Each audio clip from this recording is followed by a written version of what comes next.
Si on peut juste se lever, faire un petit tour autour de nous, serrer la main de quelques personnes. On va le faire avec un grand sourire. Et on va leur signifier combien on est content de les avoir dans la maison du Seigneur ce matin avec nous. Amen.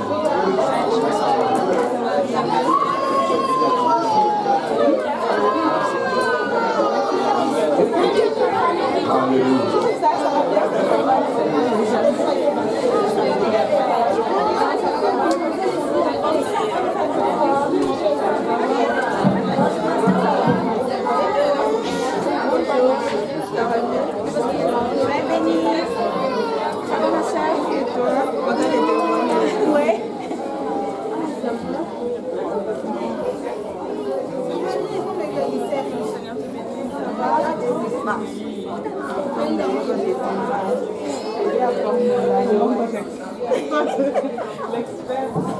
Alléluia. Le Seigneur est bon, n'est-ce pas?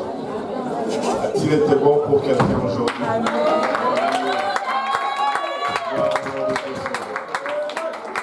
Est-ce qu'il a été bon pour quelqu'un la semaine passée?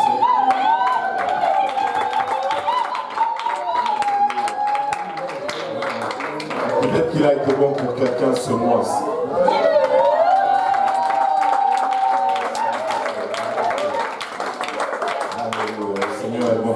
On va continuer et conclure aujourd'hui, je l'espère, notre étude sur le livre de Néhémie.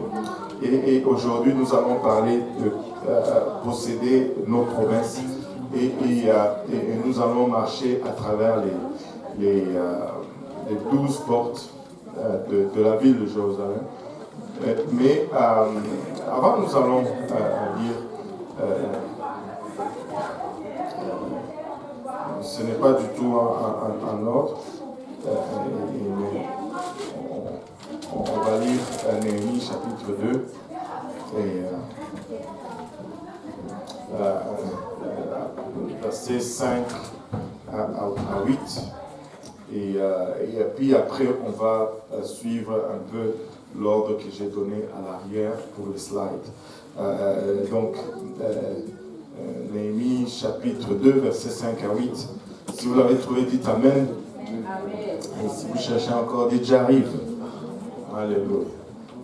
Arrivez. Amen. Alléluia.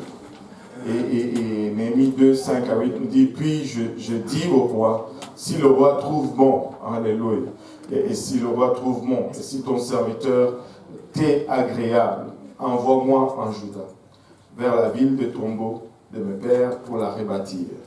Et le roi, ainsi que sa femme qui était assise auprès de lui, me dit, combien durera le voyage, quand reviendras-tu? Je lui précisai le temps, et le roi trouva bon de m'envoyer. Et je dis au roi, si le roi le trouve bon, qu'on me donne des lettres pour le gouverneur d'au-delà du fleuve, afin qu'il me laisse passer jusqu'à ce que j'arrive en Juda, et des lettres pour Asaph, le garde du parc du roi, afin qu'il me donne du bois pour la charpente de porte de la forteresse, attenant à la maison de Dieu, pour les murailles de la ville et pour la maison dans laquelle j'entrerai. Et le roi me l'accorda, selon la bonne main de mon Dieu était sur moi.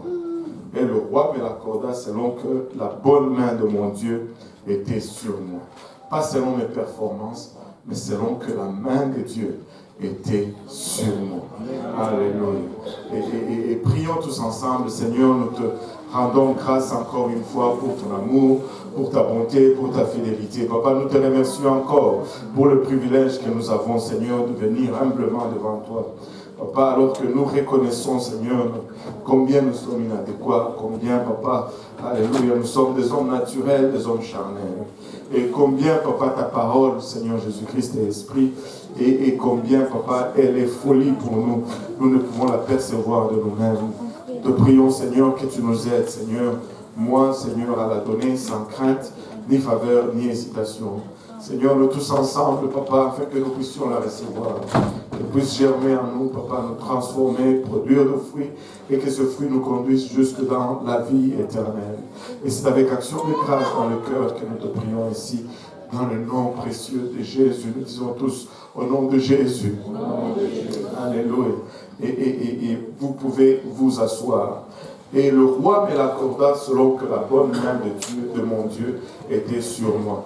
Laissez-moi vous dire, si nous devons réaliser une chose, si nous devons arriver à une compréhension, c'est celle de comprendre que si nous nous appuyons sur nos habilités, nous sommes perdants. Si nous nous appuyons sur nos apparences, nous sommes perdants. Si nous nous appuyons sur ce que les gens pensent que nous sommes perdants. Si nous nous appuyons sur nos études et nos sciences et nos connaissances, nous sommes perdants. Si nous nous appuyons sur nos finances, nous sommes perdants. Nous allons réussir et nous allons accomplir du temps que la bonne main de notre Dieu sera sur nous. Et notre travail doit être dans ce sens. Et nos efforts doivent être dans le sens d'attirer la main de Dieu sur nous. Si tu peux arriver à attirer la main de Dieu sur toi, tu vas réussir dans toutes tes entreprises. Tu vas réussir dans toutes tes entreprises. Mais il y a des choses, là, Dieu ne va pas mettre ta main sur toi juste comme ça.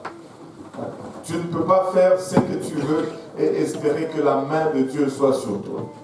Il faut que tu fasses ce que Dieu veut que tu fasses pour espérer que la main de Dieu soit attirée ou placée sur toi. Et Néhémie est finalement parti et il arrive à Jérusalem et il commence un processus pour finalement posséder les promesses. Et arriver à cette restauration ou à cet relèvement de la ville de Jérusalem qui était détruite et dévastée.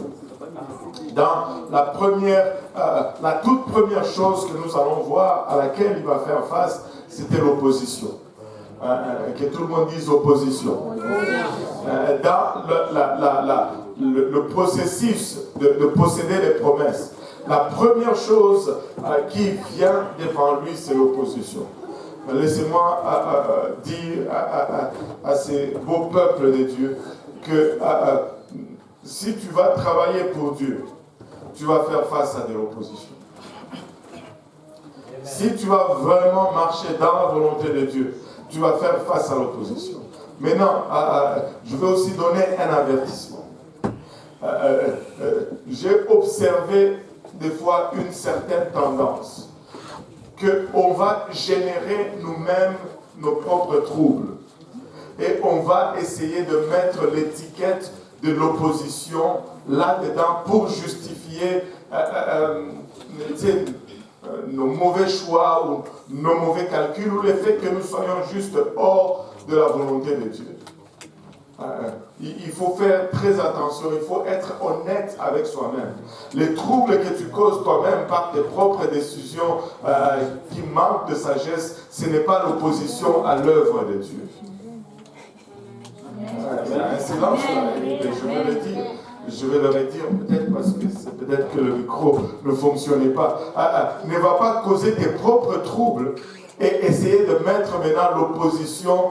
C'est l'opposition. Non, c'est pas ça. L'œuvre de Dieu, quand tu veux travailler pour Dieu, il y aura toujours un ennemi qui va essayer d'entraver l'œuvre de Dieu. Que ce soit dans ta vie, que ce soit dans ta famille, que ce soit dans l'église ou partout. Mais il y a de ces choses que nous générons nous-mêmes. Il y a de ces choses que nous causons nous-mêmes. Mais d'où, laissez-moi vous dire, je crois que c'est là. Il faut savoir être honnête avec soi-même. Si tu n'es pas honnête avec toi-même, mon ami, tu es en route vers le trouble.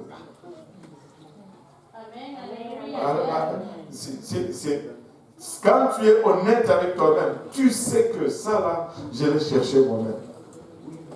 Je l'ai cherché moi-même. Et je peux vous donner un exemple qui est propre à moi. Quand je sortais de l'école et ma femme venait d'arriver, j'avais mon premier enfant et ça prenait que j'achète une voiture. Vous savez, il y avait plein de voitures que je pouvais acheter qui étaient simples et qui allaient me servir. Mais moi, tu sais, je venais de compléter mes études à l'École nationale d'aérotechnique. Je sortais de l'aviation. Et en ce temps-là, on utilisait un programme qu'on appelait CATIA pour faire le design et toutes ces choses. Et en ce temps-là, Chrysler a sorti une voiture qu'ils ont dessinée sur CATIA. Et pour moi, c'était la voiture qu'il fallait que j'aie. C'était une Chrysler Intrépide. J'aimerais vous dire ceci, j'ai prié. Le Seigneur m'avait dit non. Mais moi, j'aimais tellement l'Intrépide. Ça me prenait une Intrépide. Et quand le Seigneur m'a dit non, je me suis dit non, c'est peut-être pas celle-là. Je vais peut-être chercher une autre. J'ai cherché partout à Montréal. Et finalement, tu sais, quand tu cherches, tu trouves. La Bible dit qui cherche, trouve. Et des fois, on pense que c'est toujours le bien, mais même dans le mal, le principe marche. Quand tu cherches, tu trouves. Et j'ai trouvé, je suis rentré à la maison avec mon Intrépide. J'étais content, mais c'est la voiture qui m'a donné le plus de problèmes comme jamais auparavant. Elle m'a donné tellement de problèmes qu'un jour, il avait neigé un peu comme ça. Je l'avais stationné devant la maison. J'avais mis le frein à main. Enfin, dans cette voiture-là, le frein de stationnement, tu le mets avec le pied et il bloque. C'est quelqu'un est rentré pour voler la voiture. Il a brisé le vitre. Il a arraché toute l'émission. Il a démarré la voiture. Mais la voiture n'a jamais bougé. Il est parti, il a resté la voiture là-bas endommagée. Je suis rentré, j'ai dit, mais quel voleur stupide. Tu ne pouvais pas prendre la voiture. Le frein à main est là. Je voulais faire un signe pour mettre, il faut débloquer ici pour partir avec la voiture. Tellement que je n'en voulais pas. Même les voleurs n'étaient pas capables de partir avec. C'était juste des troubles, Finalement, je suis allé faire réparer cela et au final, je me suis dit, je vais la vendre.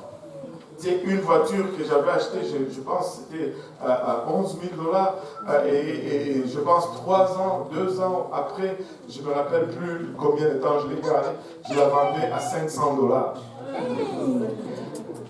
$. Et l'histoire n'était pas finie. Je l'ai vendue à 500 $. Et 2 semaines après, la personne revient.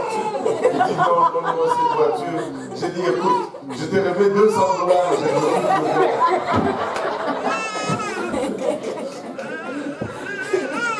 Je lui ai redonné un peu d'argent. Je ne viens plus me voir, je ne veux plus rien savoir de cette voiture. Regardez, si tu cherches, tu trouves. Mais ne prends pas des problèmes que toi-même tu génères pour mettre cela sur le compte de l'opposition par rapport à l'œuvre du Seigneur. Je pouvais dire, oh, le diable est déchaîné sur moi parce que je sers. Non. Je n'ai pas tout simplement écouté, j'ai cherché moi-même le problème.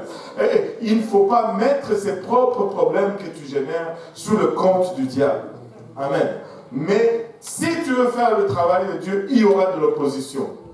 Néhémie 2, 9 et 10, je vins donc vers le gouverneur qui sont de l'autre côté du fleuve et je leur donnai les lettres du roi. Or, le roi avait envoyé avec moi des chefs de l'armée et des cavaliers. C'est que Sambal et Ornite et Tobija le serviteur ammonite ayant appris, ils eurent un fort grand dépit de ce qu'il était venu quelqu'un pour procurer du bien aux enfants d'Israël. Écoutez, si tu veux faire prospérer l'œuvre de Dieu, tu vas générer de jaloux. Il y aura des gens qui vont s'élever pour être contre l'œuvre du Seigneur. Néhémie n'a pas fait cas de tout cela.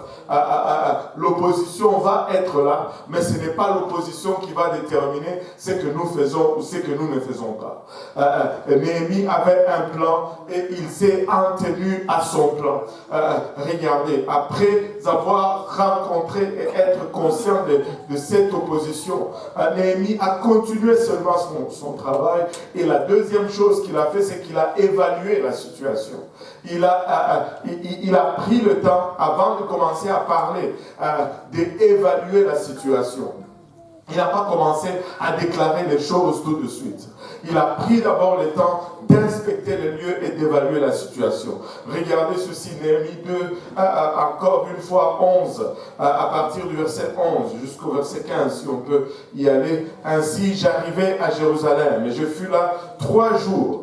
Puis je me levai de nuit, moi et quelque peu de gens avec moi, mais je ne déclarai à personne ce que mon Dieu m'avait mis à cœur de faire à Jérusalem. Il n'a dit à personne d'abord, et il dit, il n'y avait pas avec moi d'autre monture que celle sur laquelle j'étais monté. Je sortis donc de nuit par la porte de la vallée et me dirigeai vers la fontaine du dragon et la porte du fumier.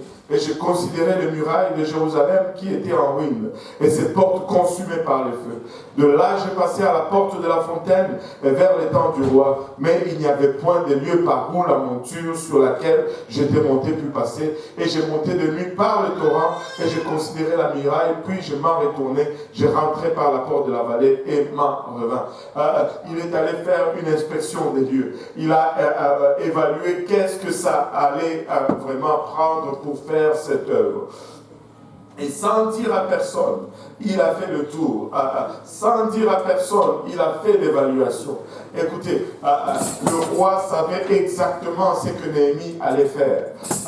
Mais avant qu'il ne commence à consulter, avant qu'il ne commence à adresser les autres, il a d'abord fait une évaluation du travail à accomplir. Écoute, ne pars pas en guerre sans compter tes munitions. Ce n'est pas sage. Ce n'est pas sage. Évalue la situation, compte tes munitions, et après cela, après qu'il ait évalué, il y a eu quelque chose, si je peux dire, en 2 phases qui se faisaient. Il a tissé des alliances, il a commencé à consulter, établir des alliances, trouver des gens qui sont favorables à son projet, les associer à son projet, et cela a suscité encore plus d'opposition. Laissez-moi vous dire ceci. La Bible nous dit ceci. Et ça, c'est un principe fort qui peut te permettre de passer à travers toutes sortes d'oppositions. Mais souvent nous ignorons ce principe, ou nous ne le regardons pas de la bonne façon. Le Seigneur nous dit ceci. Je m'en vais vers le Père. Et il dit, là où 2 ou 3 se réunissent à mon nom, là je suis. Et tout ce qu'ils demandent, je vais le leur accorder. Vous savez ce que cela signifie? C'est l'idéal. Si nous tous, nous pouvons être d'accord et aller dans la bonne direction, dans la même direction. Mais Dieu est en train de nous dire que je n'ai pas besoin d'avoir tout le monde être en accord avec moi. Si je trouve juste une personne qui est d'accord avec moi, on est prêt à faire ce que Dieu nous demande de faire. Si je trouve juste une personne avec qui je peux me mettre en accord, Dieu est avec nous. Si nous avons la pensée de Dieu, si nous avons la main de Dieu, nous allons avancer. Nous allons avancer. Écoute, les gens des fois pensent qu'ils peuvent tenir l'église en otage parce que les choses ne vont pas comme ils veulent. Écoute, ça ce n'est jamais comme tu veux. Et même ce n'est jamais comme moi je veux. Ce n'est jamais comme pasteur Abou le veut. Si c'était vraiment comme je le voulais, ça ne serait pas comme c'est aujourd'hui. Je crois. Ça serait très différent. mais on serait probablement loin de la volonté de Dieu. Et si je trouve juste une personne qui est en accord avec moi, let's go, on est prêt, on avance. Alléluia. Regardez verset 16 du 2e chapitre. Or, les magistrats ne savaient point où j'étais allé, ni ce que je faisais. Aussi, je n'en avais rien déclaré jusqu'alors, ni aux Juifs, ni aux sacrificateurs, ni aux principaux, ni aux magistrats, ni au reste de ceux qui s'occupaient des affaires. Tu aurais pensé que ces gens allaient être spontanément favorables, mais Néhémie a pris le temps d'abord de faire ce qu'il devait faire avant de réunir tous ces gens et de commencer à leur mettre au courant. Alors je leur dis, vous voyez la misère dans laquelle nous sommes, comment Jérusalem est dévastée et ses portes brûlées. Et regardez, il dit là, Jérusalem est dévastée, mais il ajoute, ses portes sont brûlées. Néhémie était principalement intéressé par les portes de Jérusalem. Et il y a une raison pourquoi il était intéressé par les portes de Jérusalem. Venez et rebâtissons la muraille de Jérusalem et ne soyons plus dans l'opprobre. Et je leur déclarai comment la bonne main de mon Dieu avait été sur moi et aussi les paroles que le roi m'avait dites. Alors ils dirent, lèvons-nous et bâtissons. Ils fortifièrent donc leurs mains pour bien faire. Écoutez, lorsque le plan était bien défini, était bien détaillé, lorsque l'évaluation était bien présentée, et lorsque l'appui du roi, alléluia, a été déclaré, le peuple s'est rallié derrière Néhémie et ils se sont mis en marche pour reconstruire. Alléluia. Et c'est important de venir avec un plan clair. Et Néhémie avait un plan clair. Mais en même temps qu'il tisse ses alliances, en même temps l'opposition aussi lève son visage plein de laideur.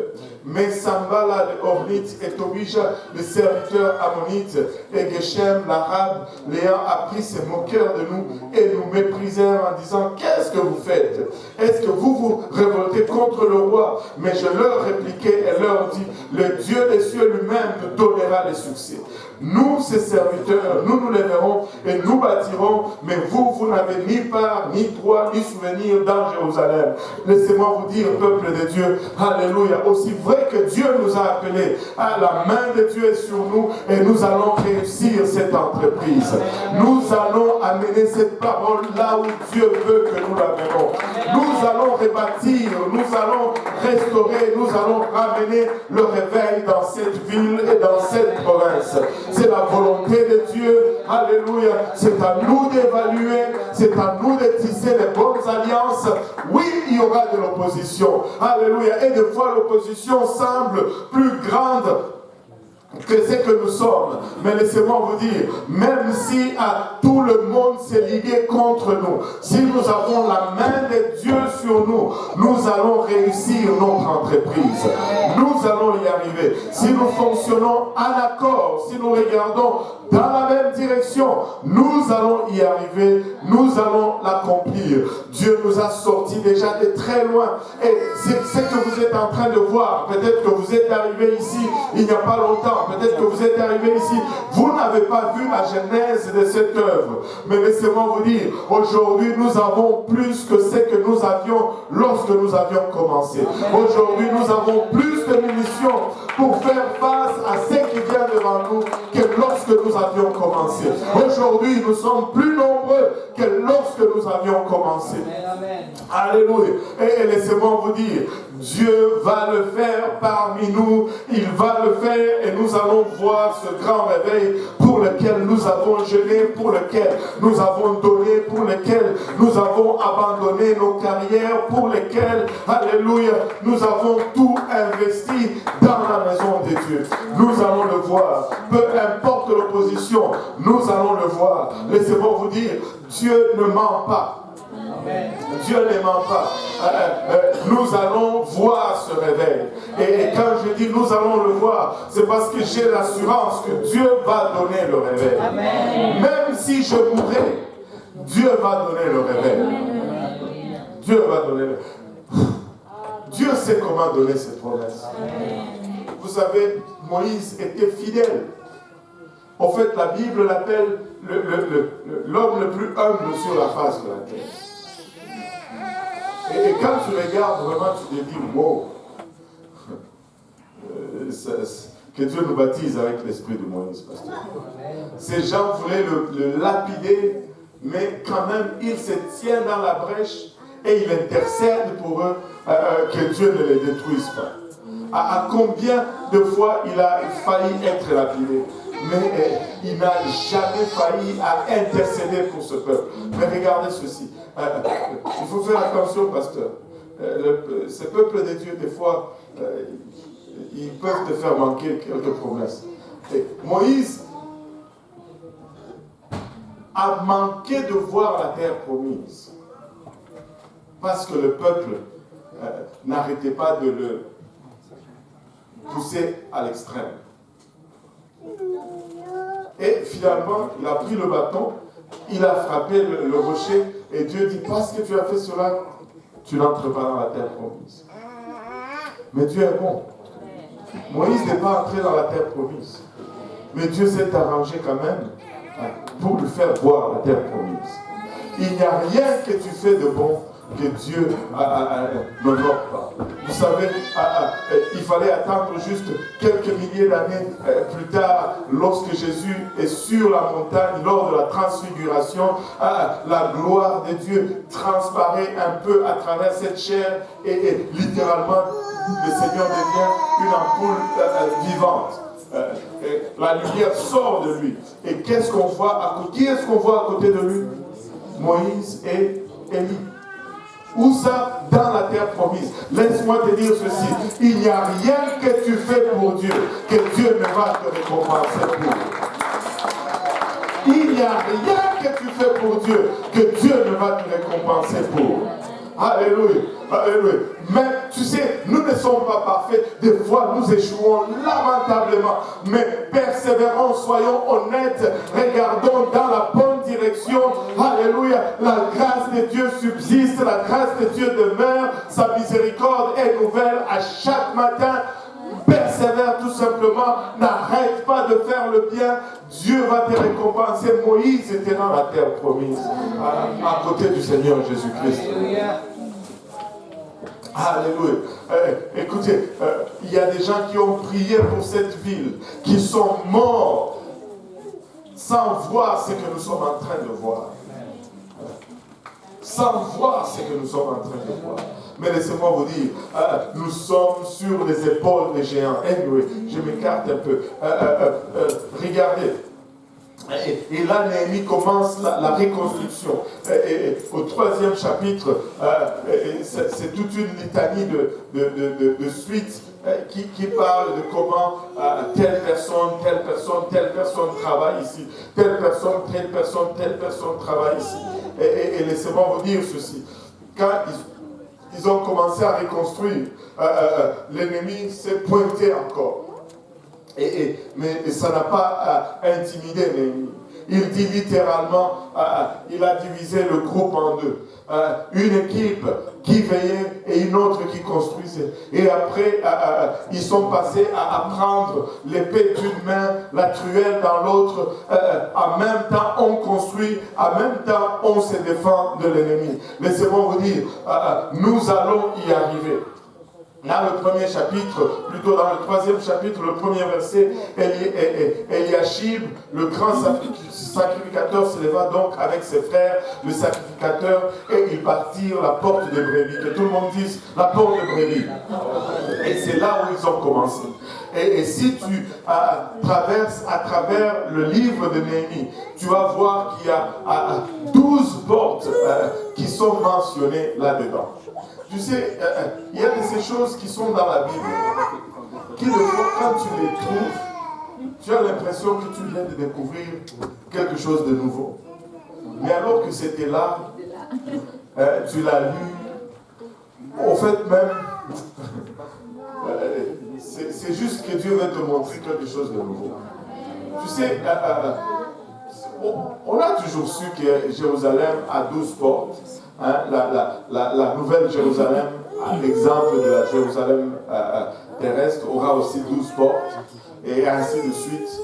Il y a 12 apôtres, 12 tribus, la fondation et toutes ces choses. Mais quand j'ai commencé à lire ceci, j'étais comme, waouh! Je ne savais pas qu'il y avait 12 portes à Jérusalem. Le Seigneur me dit, mais attends, tu savais qu'il y avait 12 portes à Jérusalem. Mais là, je ne suis pas en train de te montrer qu'il y a 12 portes à Jérusalem.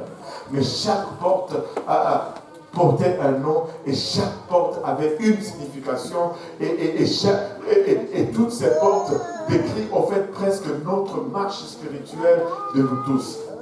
Et la première porte, c'est la porte des brebis.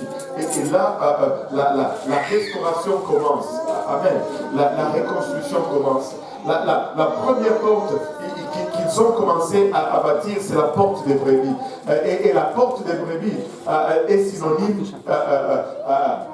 du salut. La porte des brebis, c'est le salut. Et la reconstruction a commencé par là. Laissez-moi vous dire, ta reconstruction, ta restauration commence toujours par le plan du salut. Ça commence toujours par l'évangile. C'est pourquoi si nous allons être l'église de Dieu, nous allons nous assurer que de cette chair, pasteur Abou, que nous prêchons l'évangile, que nous prêchons le plan du salut. Il ne doit pas y avoir un service dans lequel nous ne prêchons pas le plan du salut. Il ne peut pas y avoir un service dans lequel nous ne mentionnons pas l'évangile. Parce que ça commence toujours par là. Il n'y a pas une autre place où tu peux commencer. Nous sommes tous pécheurs. Alléluia. Personne n'est venu à Dieu étant déjà sauvé. Nous sommes tous venus parce que nous étions mauvais. Nous sommes tous venus parce que nous étions pécheurs. Il n'y a personne qui est venu à Dieu grâce à sa bonté ou parce qu'il était bon. Non. Ce n'est pas parce que tu es bien, tu es là. Et laisse-moi te dire ceci. Peu importe combien tu es mauvais, tu peux venir à Dieu. Peu importe comment tu es déchiré, déchiqueté, souillé, il y a toujours une place pour toi parce que tu commences toujours par la porte de brebis. Il n'y a personne qui est trop pécheur pour être sauvé. Il n'y a personne qui est trop détruit pour être sauvé. Il n'y a personne qui est trop loin pour être sauvé. Il n'y a personne qui est trop magané pour être sauvé. Dieu peut sauver même les meurtriers, les abuseurs d'enfants. Dieu les sauve et les transforme. Amen. Dieu les sauve et les transforme. Quelqu'un dit, pasteur, tu ne sais pas quel genre de pécheur que je suis. Et la réponse était très claire. Il dit, écoute, arrête-moi cette autogratification. Jésus sait déjà combien tu es mauvais. Et moi aussi, je sais déjà combien tu es mauvais. Mais est-ce que es-tu assez mauvais pour accepter le prix que le Seigneur a payé? Ou bien tu te penses quand même un peu bon et que tu n'as pas besoin de ce salut. Des fois, nous faisons, comment on dit ça en français? The reverse psychology. La psychologie inversée, voilà. La psychologie inversée. Tu dis, je suis trop mauvais. En fait, tu es en train de dire, je suis quand même assez bon, je n'ai pas besoin du salut de Dieu. Laisse-moi te dire, tu ne peux pas être trop mal pour le Seigneur. Tu ne peux pas être trop mal pour le Seigneur. Es-tu assez mal en point pour désirer le salut du Seigneur? C'est ça la question que tu devrais te poser. Et le salut commence toujours d'abord par la reconnaissance de notre état de pécheur. Nous sommes pécheurs et nous avons besoin du salut. Écoutez, tous nous sommes pécheurs. Si on te dit tu es pécheur, ne sois pas offensé. Si quelqu'un vient me dire, il y a des gens qui se fâchent, je ne sais pas pourquoi. Si quelqu'un vient et me dit noir, je suis noir, pourquoi je vais me fâcher? Allô? On me dit juste ce que je suis.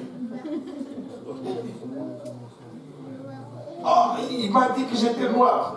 Ben, c'est parce que s'il m'avait dit que j'étais blanc, peut-être que ça allait être un problème. Allô? Mais nous sommes pécheurs. Et si nous sommes pécheurs, nous sommes pécheurs. Alors, le Seigneur nous donne une option. Quand nous reconnaissons que nous sommes pécheurs, nous n'avons pas à continuer à vivre comme un pécheur. Nous n'avons pas à continuer dans cette marche des pécheurs. Être pécheur nous met sur une voie de perdition. Nous devons nous arrêter et faire un demi-tour. C'est ce que la Bible appelle la repentance. La repentance signifie littéralement un virage à 180 degrés. Et le mot grec, c'est métanao, c'est détourner, une volte-face. Je marchais dans cette direction, mais là, oups là, je m'arrête et puis je change, je commence à marcher dans cette autre direction. Je dois me repentir. La deuxième des choses, je dois être enseveli dans le nom du Seigneur Jésus-Christ pour le pardon de mes péchés. Je dois être baptisé. En passant, la pompe est en train d'arriver, on a acheté, on a commandé une pompe pour chauffer l'eau, comme ça, alléluia, gloire au nom de Jésus. Je dois me faire baptiser au nom de Jésus-Christ, par le nom du Père et du Fils et du Saint-Esprit, au nom de Jésus-Christ, pour le pardon de mes péchés. Et je dois recevoir le don du Saint-Esprit. Et quand je reçois le don du Saint-Esprit, je parle en d'autres langues comme l'Esprit me donne de m'exprimer. Laissez-moi vous dire, tu peux recevoir le don du Saint-Esprit aujourd'hui. Amen. Et quand tu le reçois, tu vas parler en d'autres langues, comme l'Esprit te donne de t'exprimer. Certains disent, moi j'ai reçu le Saint-Esprit, mais je n'ai pas parlé en langue. Ça c'est comme si je disais, je suis sauté dans la piscine et je ne suis pas mouillé. Allô? C'est parce que tu parles en langue qu'on va dire que tu as reçu le Saint-Esprit. Le Saint-Esprit, ce n'est pas quand tu travailles. Le Saint-Esprit, ce n'est pas la chair de poule. Le Saint-Esprit, ce n'est pas quand tu tombes. C'est le parler en langue. Et nous, on fera une étude peut-être là-dessus, sur l'évidence du Saint-Esprit. L'évidence du Saint-Esprit, c'est le parler en langue, c'est le schéma que tu vois depuis l'Ancien Testament jusqu'au Nouveau Testament. Anyway. Et parlons un peu encore des portes aussi. Après la deuxième porte, la première porte, la deuxième porte qui a été restaurée, c'est la porte des poissons. La porte des poissons est vraiment le type de témoignage. Après le salut, nous sommes appelés à mener une vie de témoignage. Après que nous avons expérimenté le salut, le Seigneur nous appelle à être des témoins à Jérusalem, dans la Judée, dans la Samarie, jusqu'au Mali, enfin aux extrémités de la terre. Jusqu'aux extrémités de la terre, je voulais dire. Le Seigneur nous appelle à être des témoins. Notre vie doit être une vie de témoignage. Tu sais, un des prédicateurs avait dit ceci. Le jour que tu es sauvé, tu reçois le Saint-Esprit. Même ton chien s'en rend compte à la maison.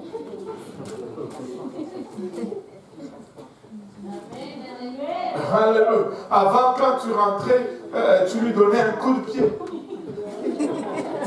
Mais là, tu rentres, tu es rempli du Saint-Esprit, tu ne fais plus ces choses-là. Amen. Mais ta vie doit changer. Ta vie devient un témoignage. Ta vie change. Tu sais, les gens qui te connaissaient te regardent et disent, mais qu'est-ce qui s'est passé avec Seknatou? Qu'est-ce qui lui est arrivé? On ne la connaissait pas comme ça. Avant Seknatou, vendredi, c'était les discos. Bon, c'est pas ça, je blague. Qu'est-ce qui est arrivé? Comment est-ce qu'elle a pu changer comme ça? Moi aussi, c'est ce que je veux. Écoutez, quelqu'un qui a goûté au salut, il devient un témoignage vivant. Si tu es sincère et honnête, si tu as goûté au vrai salut, pas les choses, les contrefaçons qu'on vend aujourd'hui partout dans les rues. Non, non, non, non. Crois seulement et tu sais. Non, non, non, non, non, c'est pas ça. Si tu as vraiment l'expérience authentique du salut selon le livre, tu deviens un témoignage vivant. Ta vie change. Ta vie change. Avant Jésus-Christ, ce n'est pas pareil qu'après Jésus-Christ. Ta façon de marcher change, ta façon de t'habiller change, ta façon de parler change, tes fréquentations changent, la musique que tu écoutais change, toutes ces choses changent. Toutes ces choses changent. Laissez-moi vous dire, ça n'a pas l'air comme ça, surtout que maintenant je perds les cheveux au-dessus de la tête. Ça n'a pas l'air. Mais j'étais un grand fanatique de Bob Marley. J'avais toute la musique de Bob Marley. Et je pouvais te dire l'histoire en arrière de chaque chanson. Où il a écrit celle-ci, où il a composé cela, où il a chanté ceci à la première fois.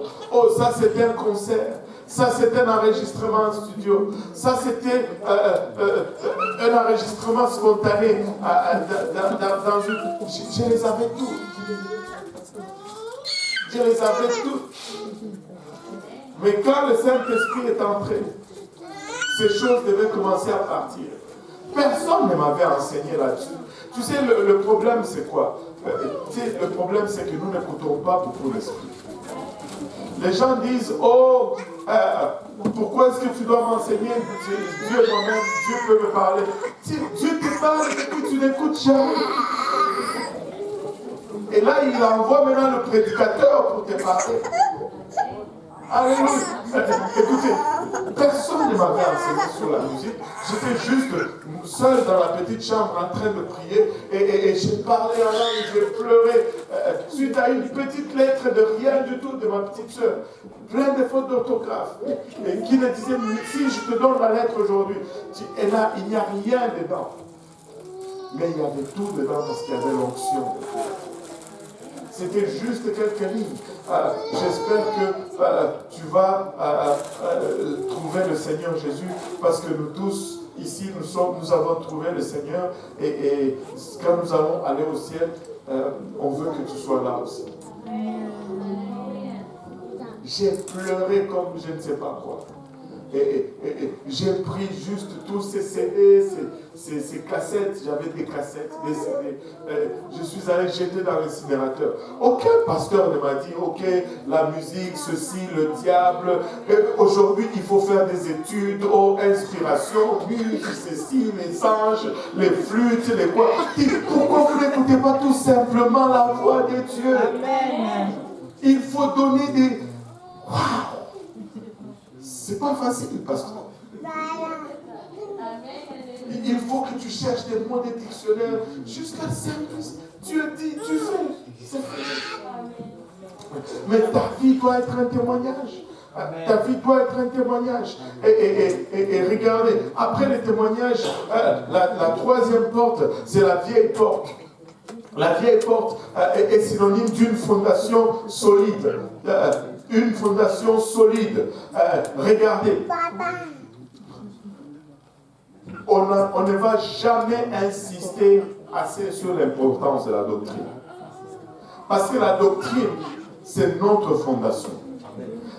Si tu n'as pas de doctrine, tu n'as rien. Si on n'a pas de doctrine, on n'a rien. On n'est pas différent des témoins de Jéhovah, des catholiques. Ce qui fait la différence entre les pentecôtistes et les catholiques, c'est la doctrine. Ce qui fait la différence entre les pentecôtistes et les baptistes, c'est la doctrine. Ce qui fait la différence entre les pentecôtistes et je ne sais pas, tout ce que vous voulez, les kimbangouistes, machin, c'est la doctrine. C'est la doctrine. La doctrine va nous diviser.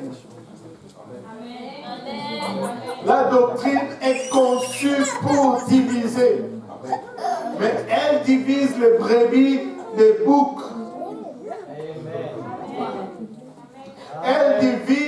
les sauver des perdus.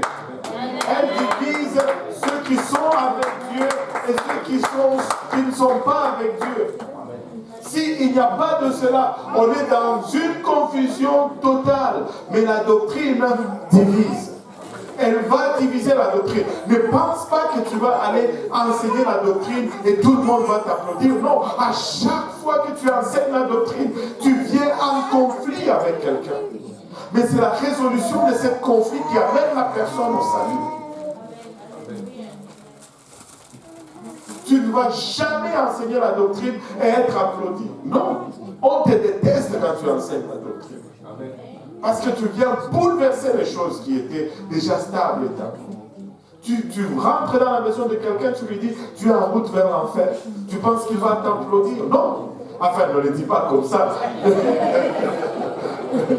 Mais, en fait, c'est ce que tu es en train de faire quand tu enseignes une étude. Tu crées une crise. Parce que tu dis, ce que tu as cru jusque-là, il manque ceci, il manque cela. La personne est honnête et sincère. On ne questionne jamais la sincérité des gens, mais la sincérité n'est pas garantie de la vérité. Alléluia, on peut être sincère et sincèrement dans l'erreur. Mon peuple périt, pas par manque de sincérité, mais par manque de connaissance. Alléluia. Nous devons avoir une fondation solide. Je dois savoir à quoi je crois. Il ne doit pas y avoir de confusion en moi. Je dois avoir une fondation solide. Je sais sur quoi je me tiens. Et la fondation ne bouge pas. Alors, amen. Alléluia. Oh, je ne sais pas beaucoup de temps. Quatrième porte, la porte de la vallée. Avez-vous remarqué ceci? Avant que tu ne viennes à Dieu, on te disait, si on t'a prêché par quelqu'un qui n'était pas vraiment honnête, peut-être un peu juste maladroit, on te dit, viens au Seigneur et tous tes problèmes vont être résolus. Là, tu viens au Seigneur, mais c'est les problèmes qui commencent. Même ceux que tu ne pensais pas qu'ils étaient là, ce sont ces problèmes-là qui sont là maintenant. Là, tu te dis, mais attends, moi je pensais qu'avec Dieu, alléluia, mais il y a la porte de la vallée, vraiment, c'est un endroit de souffrance. Et cette souffrance est nécessaire pour la croissance spirituelle. Tu vas être mis à l'épreuve. Tu vas être éprouvé. Tu vas souffrir. Mais regardez ceci. Nous n'aimons pas les vallées. Surtout quand nous lisons Psaume 23, quand je marche dans la vallée de l'ombre de la mort. Marche, continue de marcher. Ne t'arrête pas. C'est la vallée de l'ombre de la mort. Mais regardez ceci. La vallée n'est pas toujours synonyme de la mort. La vallée, c'est là où les choses poussent. La vallée, c'est là où il y a la fertilité. Nous aimons l'expérience de sommet de montagne. Mais rien ne pousse au sommet des montagnes. Rien ne pousse au sommet des montagnes. Dans la vallée, c'est dur, mais c'est là où il y a la croissance. Là, vous me regardez, si vous avez étudié moindrement la géographie et toutes ces choses à l'école primaire, vous allez voir que quand il pleut, la pluie amène les sédiments, c'est comme ça, je pense. Ouais. Et le fait descendre dans la vallée, c'est pourquoi la vallée est fertile. Amen. Mais nous n'aimons pas la vallée, parce qu'il n'y a pas que la fertilité dans la vallée, il y a aussi les épreuves. Mais c'est là où tu grandis. Regardez ceci. Moïse était où? Sur le sommet de la montagne avec Aaron et Hur. Il priait. Et Caleb était où? Dans la vallée, en train de combattre les Amalécites. Mais après la mort de Moïse, ce n'est ni Aaron ni Hur qui l'a succédé, mais c'est Caleb qui était en train de grandir dans la vallée. Écoute, ne fouille pas ta vallée. C'est un endroit de souffrance, mais c'est aussi un endroit de croissance. Tu sais, Dieu n'a pas dit qu'il va t'épargner la souffrance. Dieu a dit qu'il va te préserver dans la souffrance. Il va te préserver. Mais si tu vas grandir, tu vas faire face à cela. La porte de la vallée ou la souffrance pour la croissance spirituelle. Et Dieu va permettre que nous souffrons. Mais c'est pour notre croissance. S'il n'y a pas de souffrance, il n'y a pas de croissance. S'il n'y a pas d'épreuve, il n'y a pas de croissance. Regardez, si tu veux avoir des muscles forts, tu ne soulèves pas.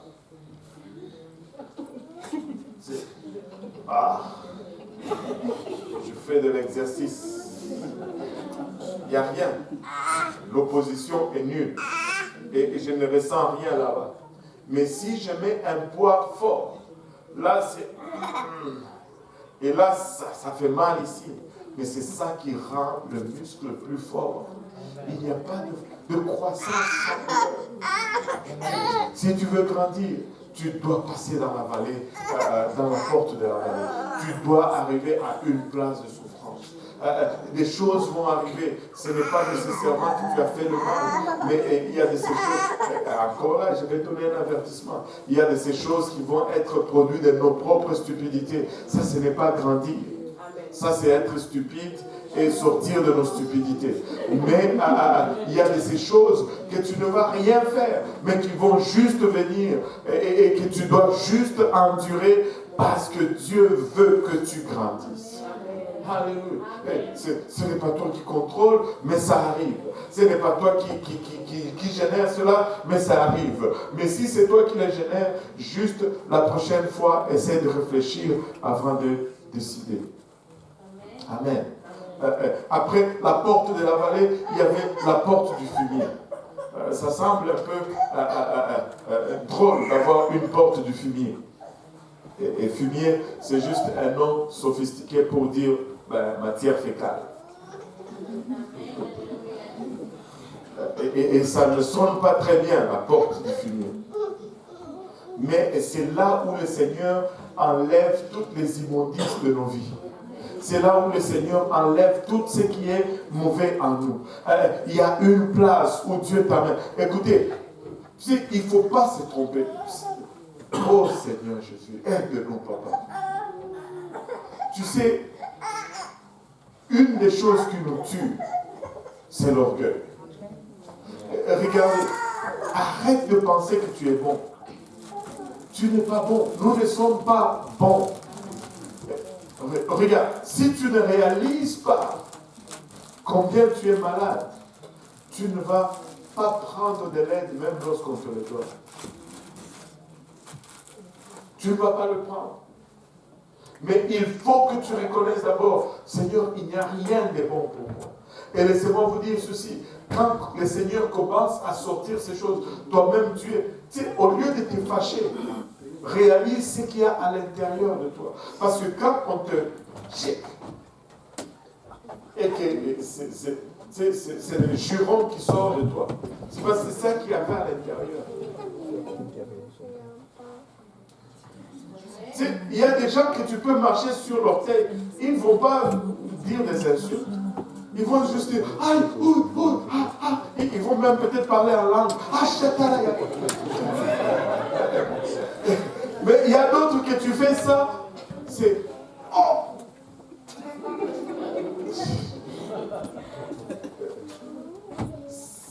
C'est des choses pas bonnes qui sortent. Vous savez, le Seigneur m'a toujours mis à cœur ceci. Le problème n'est jamais, pasteur, ce n'est jamais le pressoir. Le problème, c'est toujours le fruit que tu mets dans le pressoir. Si tu mets un citron dans le pressoir, tu presses, il y a du jus de citron qui sort. Mais si tu mets des raisins dans le pressoir, tu presses, c'est du jus de raisin qui sort. La seule chose qui change, c'est le fruit que tu mets dans le pressoir. Alors, quel genre de fruit tu es? Quand on te presse, qu'est-ce qui sort de toi? Et des fois, tu penses qu'il n'y a rien à l'intérieur. Le Seigneur fait juste exprès. Il envoie quelqu'un pour te presser un peu.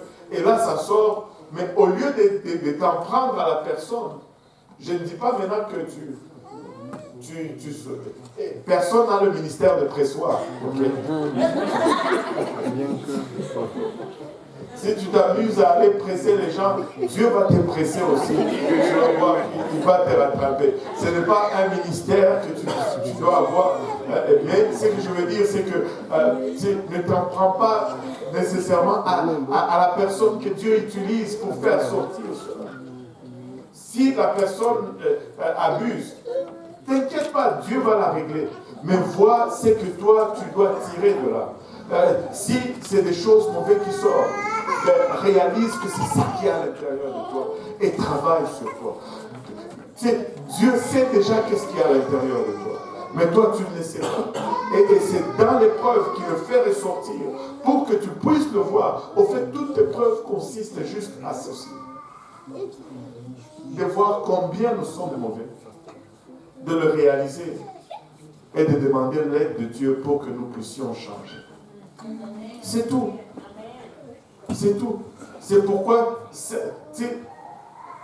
quand tu ne veux pas réaliser certaines choses, c'est pourquoi tu répètes la classe 36 fois avant d'en sortir. Mais c'est toi qui prolonges seulement ta douleur. Si tu pouvais juste, du premier coup, tu le réalises et puis c'est fini. Tu es content, tu n'as pas besoin de repasser par là. Mais la même chose, Dieu doit le répéter 17 fois avant qu'il ait ton attention. Non. La porte de fumier, Dieu sort les immondices de nous. Vous savez,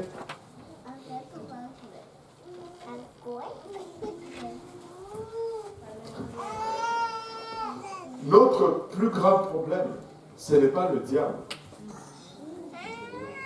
Notre plus grand problème, ce ne sont pas les autres. Notre plus grand problème, c'est notre propre chair. Le diable, c'est très facile. Tu le réprimes. Certains d'entre nous, Dieu nous a délivrés de plusieurs démons. Et ça, c'était facile. Mais nous sommes encore là à lutter parce qu'il ne peut pas nous délivrer de notre chair. La plupart des problèmes avec lesquels vous luttez, c'est votre propre chair. Mais il n'y a qu'une seule solution pour la chair. Il faut l'instruire. Il faut l'éduquer. Il faut la discipliner. Toutes nos réactions sont souvent charnelles. Et la chair est notre premier problème. Ce ne sont pas les démons. Les démons, il y en a plein sur la rue, là. Des fois même, eux-mêmes, ils te fouillent. Si les gens sont impressionnés quand il y a une délivrance, ça, ce n'est pas la chose la plus impressionnante. La chose, sois impressionné quand tu commences à prier tous les jours pendant 1 heure. Alors montre-moi que tu es impressionné. Quand tu as la victoire sur ta chair. Amen. Hey. Une fois, nous pouvons être distraits comme pas possible. Et le diable aime ça, le show. On chasse un démon. Là, tout le monde. Dieu le fait.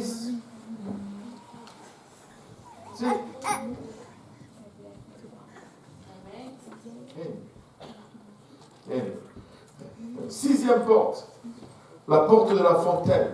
Tu sais, quand tu passes à travers la souffrance, et quand cette souffrance te permet de nettoyer les choses, tu deviens comme une source d'eau vive. Tu deviens agréable à vivre avec. Tu deviens agréable à converser. Les gens sont attirés par toi. Il y a de l'eau vive, tu es rafraîchissante. Tu amènes l'espoir, tu amènes l'encouragement. Oh Seigneur Jésus-Christ. Aidez-moi quelqu'un. Vous êtes arrêté à la porte du fumier ou quoi? Bon, il faut qu'on avance. Il faut qu'on avance. Il faut qu'on avance. Alléluia. Et nous devons arriver à la porte de la fontaine. Nous devons absolument arriver à la porte de la fontaine. Nous devons arriver à cette place où nous devenons vraiment une source de rafraîchissement pour les gens autour de nous. Amen. Nous devenons agréables. Nous devenons vraiment l'image de Dieu. Nous devenons la source de vie. Oh Seigneur, je voulais finir ceci, mais ça a l'air que c'est dur. Hein? Il nous reste encore 6 portes. Et si on va les regarder, on va les finir dimanche prochain. Amen.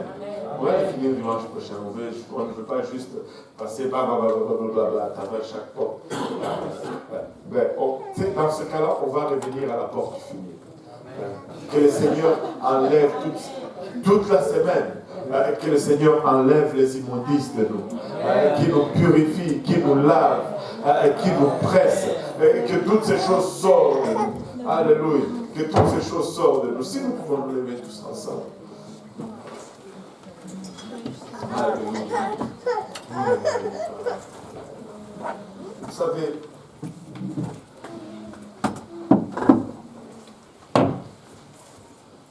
on peut avoir plusieurs conceptions de la vie.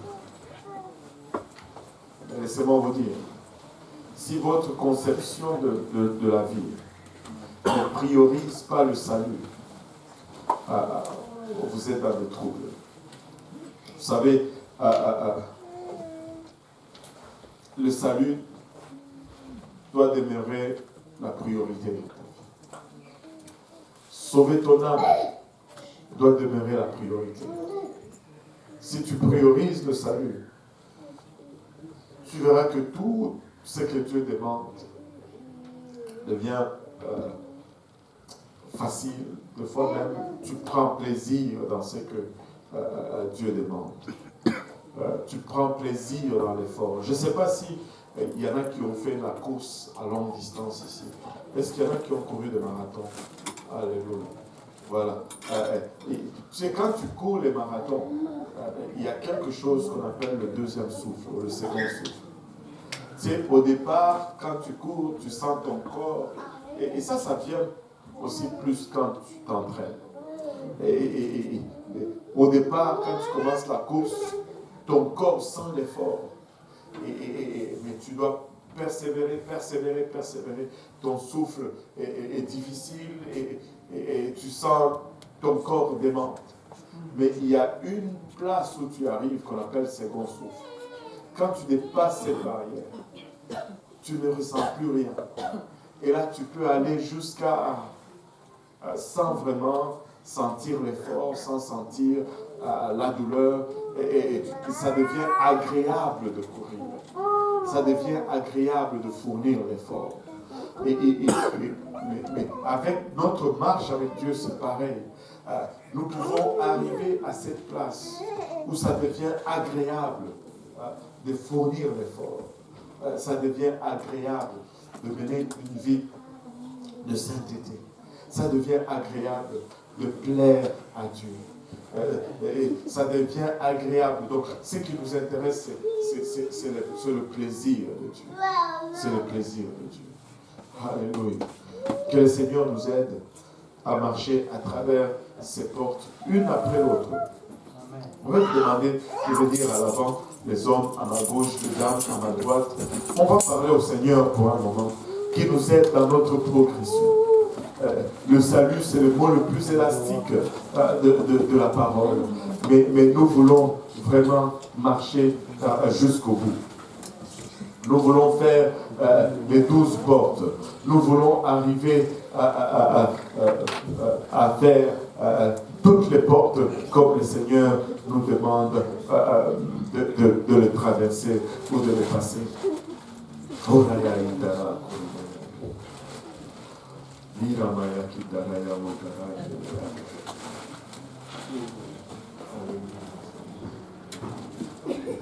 Alléluia Jésus.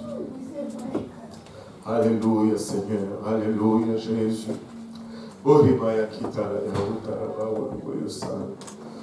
Alléluia.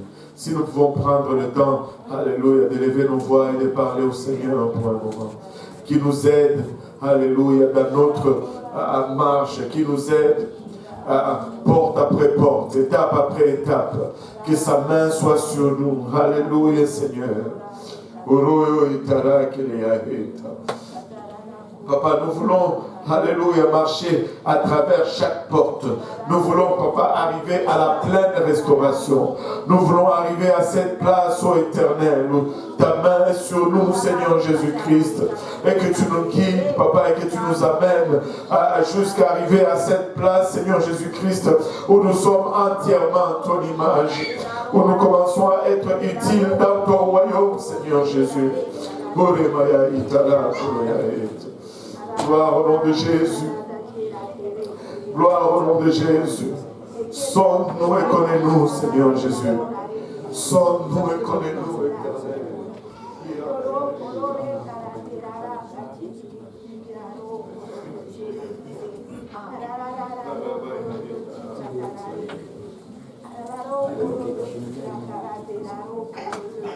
Alléluia, Jésus, alléluia. Alléluia, Jésus, alléluia. Alléluia, Seigneur. Alléluia, Jésus, alléluia. Alléluia, Jésus, alléluia. Alléluia, Jésus, alléluia. Peuple de Dieu, nous pouvons encore parler au Seigneur. Alléluia. Nous pouvons marcher à travers, alléluia, ces 12 portes. Alléluia. Alléluia, comme ça a été mentionné à travers la première porte, alléluia, la porte du salut, amen. Et laissez-moi vous dire que vous pouvez passer par cette porte-là aujourd'hui. Ça dépend juste de votre obéissance, amen. Ce matin, vous pouvez vous repentir, vous pouvez être baptisé au nom du Seigneur Jésus-Christ et vous pouvez recevoir le don du Saint-Esprit aujourd'hui avec l'évidence de parler en d'autres langues. Alléluia. Alléluia. Si nous pouvons juste élever nos voix à celle de Dieu, si nous pouvons saturer cette atmosphère, alléluia, de la présence du Seigneur, alléluia, alléluia. Si nous pouvons maintenant laisser sortir notre voix, alléluia, alléluia, Jésus, alléluia. Béni soit le nom de Jésus, alléluia, merci Seigneur, alléluia. Gloire au nom de Jésus, gloire au nom de Jésus, alléluia. Alléluia, béni soit le nom du Seigneur, alléluia, Jésus, alléluia. Alléluia, gloire au nom de Jésus, alléluia, alléluia. Béni soit le nom de Jésus, alléluia. Alléluia, merci Seigneur, alléluia, Jésus, alléluia. Gloire au nom de Jésus.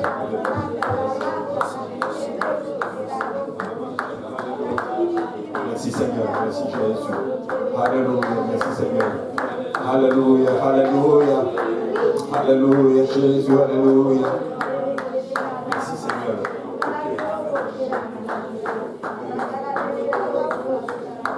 Alléluia, merci Seigneur. Alléluia, Jésus, alléluia. À toi est la gloire, alléluia. Merci Seigneur, alléluia. Merci Seigneur Jésus. Merci Seigneur, alléluia Jésus, alléluia. Gloire au nom de Jésus, gloire au nom de Jésus, alléluia. Alléluia, merci Seigneur. Alléluia, merci Seigneur. Alléluia. Alors maintenant, nous allons prier les uns pour les autres. Alléluia, tu peux imposer la main à la personne qui est à côté de toi, ton voisin qui est à côté de toi. Nous allons nous imposer, nous allons prier les uns pour les autres. Alléluia. Que le Seigneur nous aide à marcher à travers ces portes. Alléluia. Amen. Alléluia. Nous allons prier les uns pour les autres. Amen. Si vous pouvez imposer la main à quelqu'un. Alléluia. Prions tous ensemble. Seigneur Jésus, nous te rendons grâce. Nous te bénissons encore une fois pour ta bonté et ton amour, Seigneur. Merci parce que nous voyons, Seigneur, dans ta parole, Seigneur, les voies par lesquelles nous devons marcher, Seigneur Jésus. Alléluia. Aujourd'hui, ce matin, je veux te prier, Seigneur, de tendre ta main sur toute personne ici, Seigneur. Alléluia. La parole qui est enseignée, Seigneur, qu'elle trouve une place dans nos cœurs. Alléluia, qu'elle gère, qu'elle produise des fruits qui nous conduisent à la vie éternelle, Seigneur Jésus. Alléluia. Aide-nous à marcher à travers ces portes, Seigneur Jésus. Je prie que la conviction du salut, Seigneur, soit dans le cœur de quelqu'un aujourd'hui, Seigneur. Alléluia. Je prie, Seigneur, que tu nous amènes, Seigneur, alléluia, à accepter, Seigneur, les difficultés, Seigneur, à marcher, Seigneur, toujours dans ta parole, Seigneur Jésus. Alléluia. Aide-nous à arriver à cette place où tu travailles en nous, Seigneur Jésus. Alléluia. Nous permettons ton esprit, Seigneur, de travailler en dedans de nous, Seigneur. Au nom de Jésus, alléluia. Je prie, Seigneur, pour mon frère, je prie pour ma soeur, Seigneur, que ton esprit de force, de puissance, de persévérance, Seigneur Jésus-Christ, soit sur nous, Seigneur. Alléluia, dans le nom de Jésus, nous te prions, Seigneur. Alléluia, au nom de Jésus, nous prions. Alléluia. Alléluia, au nom de Jésus. Alléluia. Acclamons le Seigneur ce matin. Alléluia. Alléluia, merci Seigneur. Alléluia. Et nous voulons réitérer encore l'appel. Donc si vous êtes là aujourd'hui, que vous n'avez pas encore obéi à l'évangile, laissez-moi vous dire que cela est possible. Amen. Ça ne prend juste que votre obéissance. Nous avons tout ce dont vous avez besoin. Nous avons des vêtements de rechange, nous avons des serviettes, nous avons tout. Ça ne prend juste que votre obéissance. Amen. Et vous pouvez entamer une nouvelle marche en cette nouvelle année avec le Seigneur Jésus. Amen. Alléluia. Que le Seigneur vous bénisse. Amen. Et n'oubliez pas qu'il y a aussi service ce soir à partir de 17h30 prière et à 18h nous commençons avec le culte. Amen. Gloire à Dieu.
Il m'aime bien. Oh, pardon, maman. Désolé. Pardon. Il a fait pipi.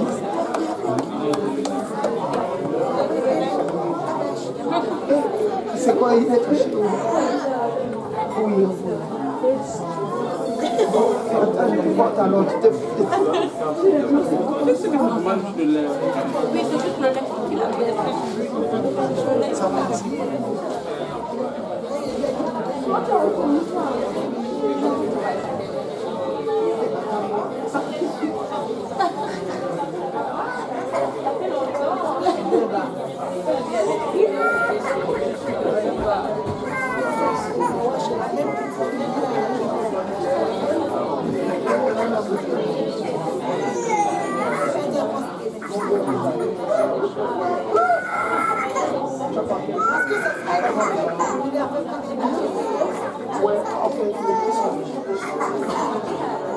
Oui, mais les clés, je vais montrer.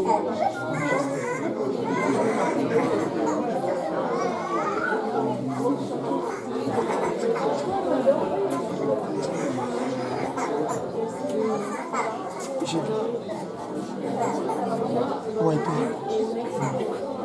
Tu vas monter bientôt. Je peux monter avec toi, ma femme, non? Oui, en fait, le ton est resté bloqué. Je n'ai pas eu la présence d'esprit de checker ça en quittant. Tu vois, comme je suis quitté en courant. Là. Je vais monter les marches.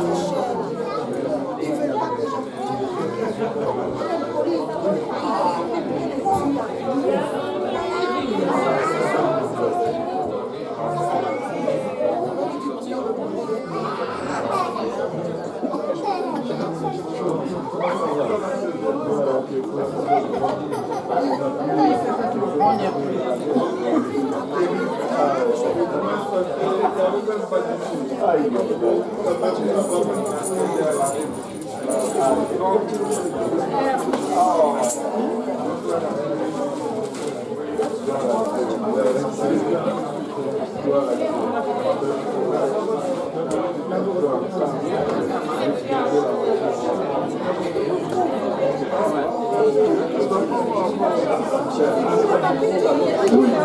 Merci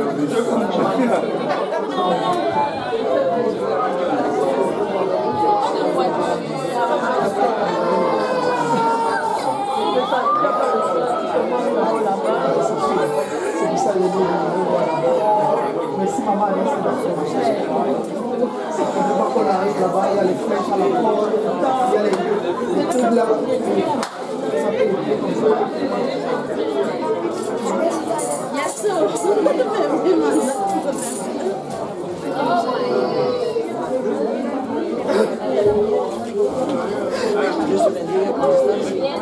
Bien está y muy bien, que Dios te bendiga y te guarde con mucho gusto. Adelante, vamos a ir hasta el cielo.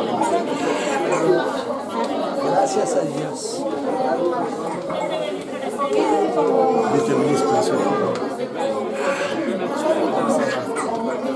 Toujours très heureux de te rencontrer.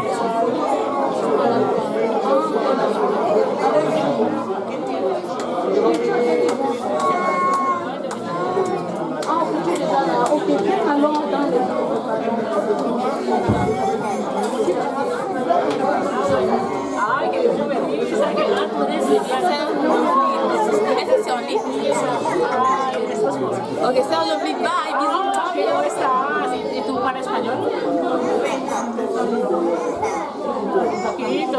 Porque tú hablas que me vale inglés.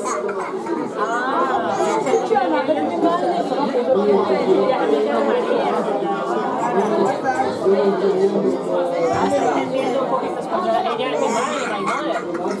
¿Tú hablas francés? ¿Tú hablas francés? Oye, eres linda. Gracias por estar con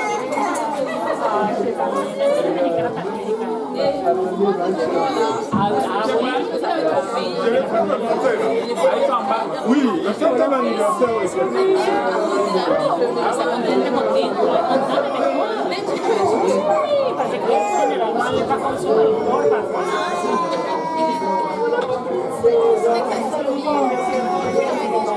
¿Y tú la miras acá?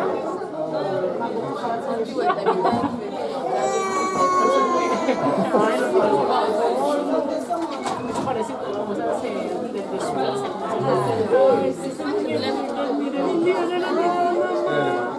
¿Y cuál es tu nombre? No, pues c'est pas un problème, mais Jonathan. Ah, ok.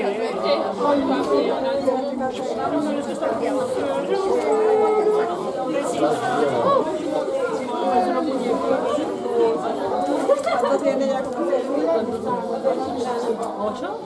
¿Tienes 8 mesecitos? Por lo menos por ser yo te lo doy porque está contenta contigo. Ay, que Dios te bendiga, Chante. Ya, ponle toda la bienvenida. Espero que tú la retornes. Ay, qué pena.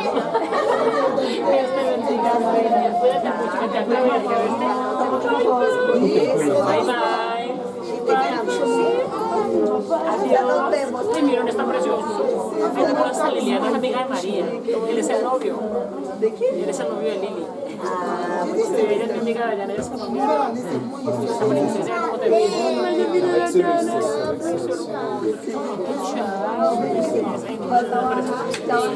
Yo voy a bajar a cambiarte. Listo. Je me suis interrogé sur le sujet. Oui, mais moi, je te comprends. On peut plus faire ça. C'est pas le droit de ça. Je garde Jean-Petit. Mais c'est pas 20 minutes que Ok, bon, fais ce que tu veux. ¿Lo están esperando María? Ah, bueno. Ay, qué chiquita. Que de venir de Fred Julie Ferapú. Qué bueno, te venís.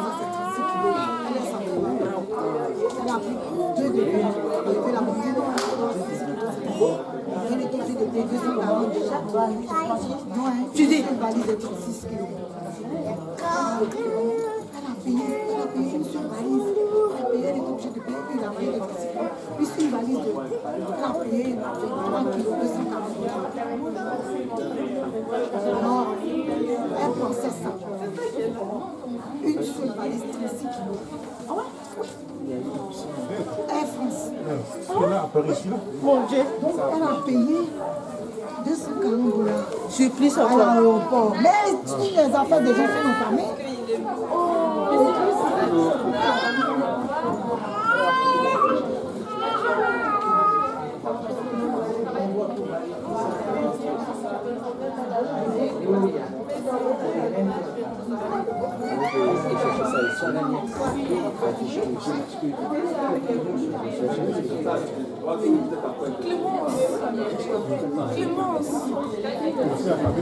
Clémence, non.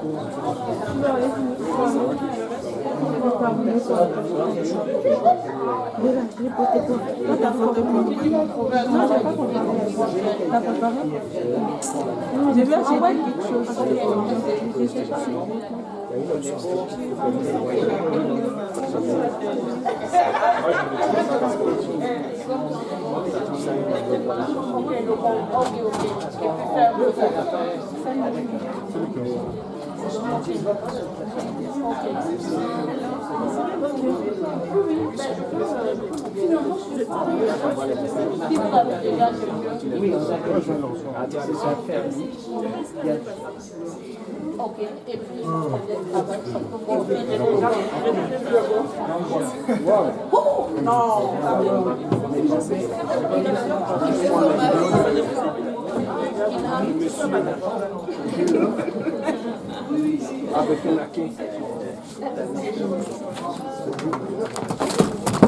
Comment je suis moi-même, je viens des trucs.